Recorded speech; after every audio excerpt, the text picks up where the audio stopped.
Good morning and welcome to Identity Leathercraft. In this little video short, I'm just going to give a few little tips if you wanted to machine stitch this lighter leathers with a domestic sewing machine. I'm going to drop the camera down so that you can see a bit more close up what I'm doing. There we go.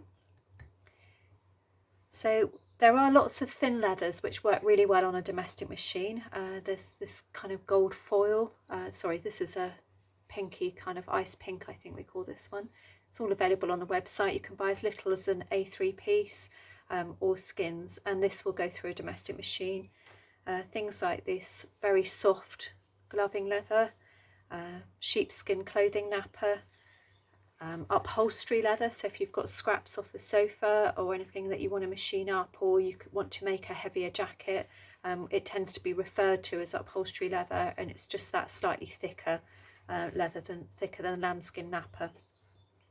And I have gone as thick as, I think I've got a piece that's just come off the machine here, as this is the soft suede that we have, and I've got 2 layers of that through. I probably would say that's the maximum for thickness, so that suede is probably around about 0.6, so that's 2 layers of that, 0.7 maybe.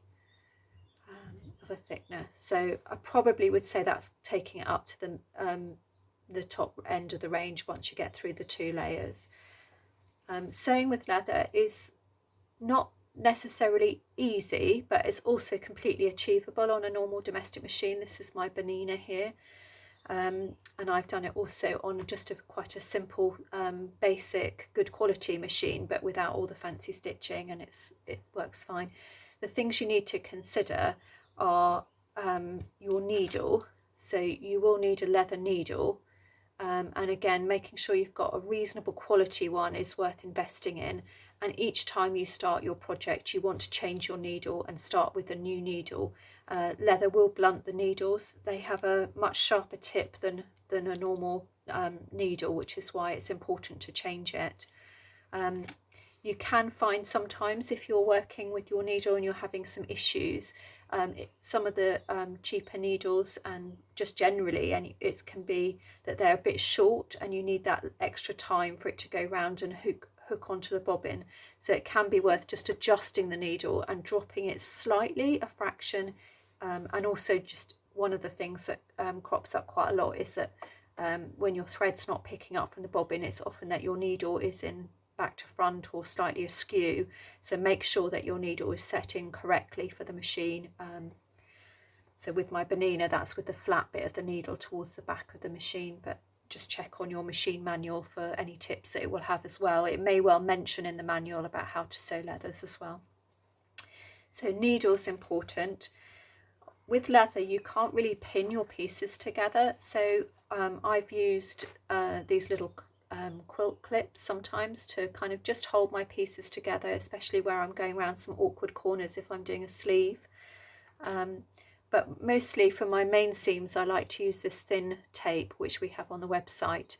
It's a double-sided sticky tape. It not only holds your leathers together ready for you to sew, it just will stop any stretch because you're kind of creating that tape that's left. You can position it and then that's your leather bonded, and you get a much smoother line together and you stop any stretch. So when you take it off you don't get that kind of curling up in the same way. So I would say that the tape is definitely worth having.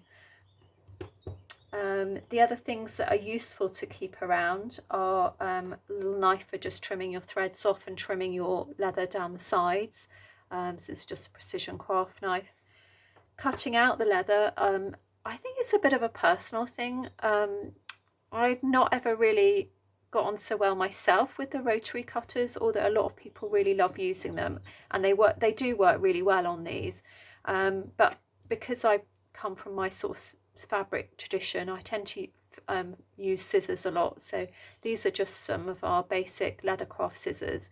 And they're very good for cutting through. And again, like with any of your scissors, just keep these for your leather and don't use them on other fabric. But you can see there that I can cut any of my shapes. And I've got quite a nice clean edge, so that can be useful. When you're laying out your pattern pieces, again, if you want to avoid any kind of stretching or making sure that you've got everything as flat as possible, before you start you can iron the leather. So what you would do is put like a piece of baking, either craft brown paper or baking paper, place it face down so that the grain, the top surface that you want, is face down into your ironing board, and then paper onto the back. And then I would not use steam, because if you're putting hot steamy water into the leather, it could dry and harden and become a bit stiff, which with a lot of these leathers, the beauty of them is their soft supple drape effect.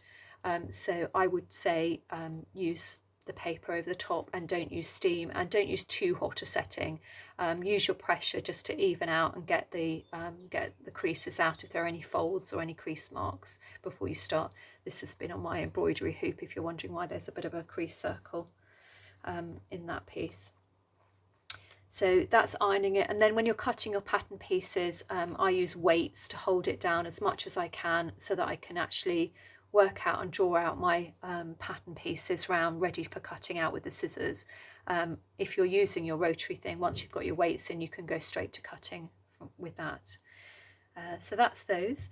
So when you've finished doing your sewing, you can also, so for example with this one, I've actually gone back and used the iron again to press down my seams here to give, so the seam is on the inside here, and then just to give me my crisp clean edge in much the same way, but again putting the paper over the top, especially because this is suede and it's got this lovely soft nap, so just to avoid damaging the nap of the leather.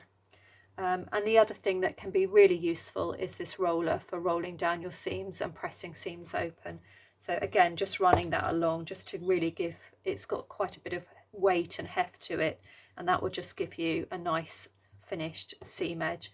So it's called a poly roller tool, and it's on the website. If you haven't got one, then you can use the handle of like your awl, which is rounded, and again you can just use that to roll and smooth down, and without damaging the leather. So it needs to be very sort of round and smooth for you to use that in that way. So it's just another way of doing it without using the roller tool. So those are the sorts of leathers that you can machine sew. You want to use a long stitch length, so using stitch length at least stitch length 3 or 3.5. That will help to, as you're pulling through, the stitches tend to kind of bunch together, so it just gives you a lot more room for manoeuvre. So definitely a minimum stitch length would be 3, but I would generally use 3.5. When you're sewing it and you're going through, you will find, unless you've got a leather walking foot or a roller foot, which some machines will have, so do check in what came with your machine, see if there's any there, and sometimes you can order those separately, and it can be worth it if you're going to be doing a lot. If you're not, you can adjust your, often most machines will have an adjustment for your the dog feet, which are the bits that grip the leather, and you can lower those, which will help the leather to go through a bit easier. When I'm doing my machining, sorry, I'm going to pull that forward a bit, I hold it from both ends, and as the machine needle rises, I just pull through. So I'm putting a lot more tension on the back where I'm holding the leather to almost pull it through than I would do if I'm using fabric, and go really slowly. If you go slowly, you can see that the needle is going up and down, that it's catching the threads before you get too far. And always practice on a test piece. You want to be making sure that you've had a little play with your tension, you've had a play with your threads, and that you know that you're happy with your stitch before you start. One of the things with leather is that you're going to leave holes in it, otherwise your stitch line, it's not the sort of thing you can easily unpick in the same way as you can with fabric and have that disappear. So do test it first. I would also say record keep. So if you've been working on a particular leather, cut a little piece of it, stick it in your notebook, put down what settings that you did use for that leather. It just saves you a bit of time when you come back to it. If you're using something similar, you can go back and refer and see what settings that you used. The other thing that's very important is the thread. You don't want to use a cotton thread. these can often snap, so I would suggest using a heavy duty polyester thread for most of these leathers will be fine. So anything that you can get in like a normal sewing accessory shop, any of the normal threads you'd put through your machine, you don't need to use a wax thread like you would with sewing, and in fact that will clog up your machine. So you want a polyester sort of, it's got kind of more of a sheen on it, so it kind of slides through and it goes through the leather easier than the cotton, and is less likely to snap. So the heavy duty ones have got a strong strength as well. We have got some as well of those threads, but only in black and brown, so you can buy those and just use normal threads, but just look for that and make sure that your thread is correct for the machine. So those are your little tips for setting up your sewing machine and for sewing leather. So I hope that that helps. It should open up a few opportunities for you to use leather in more of your clothing accessories, or patchwork or applique, or if you want to add some detail like a leather strap or belt onto anything. I hope that helps. There is a guide on the website www.identityleathercraft.com. On the information page you'll see a guide to machine stitching, which has got a little bit of some of this information. Thank you very much for watching. Happy leather crafting.